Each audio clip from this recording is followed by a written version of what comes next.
जिल्ह्यामध्ये लॉकडाऊन जारी केलेला आहे। या लॉकडाऊनचा फायदा रेती तस्करांनी उचलल्याचा दिसून येत आहे। सिंदेवाही तालुक्यामध्ये मोठ्या प्रमाणात रेतीची अवैधरित्या वाहतूक होत असल्याचे तक्रारी प्राप्त झाल्या होत्या।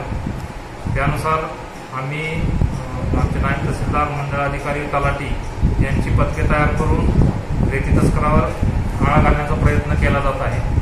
यामध्ये आता सध्या सिंदेवाही तालुक्यामध्ये 8 रेतीचे ट्रॅक्टर अवैधरित्या रेती वाहतूक करताना आढळून आल्यामुळे त्यांचे जप्त करून तहसील कार्यालयात जमा केलेले आहे व त्यांच्यावर नियमाप्रमाणे दंड ठोठावण्यात आलेला आहे।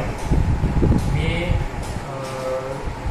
सध्या लॉकडाऊनचा जो फायदा आहे रेती तस्कर उचलत आहेत त्यावर मुसक्या आवळण्यासाठी किंवा त्यांचा अवैध रेती रोखण्यासाठी या कार्यालयातर्फे पथके तयार करून सतत त्यांच्यावर निगराणी राखण्यात येणार आहे।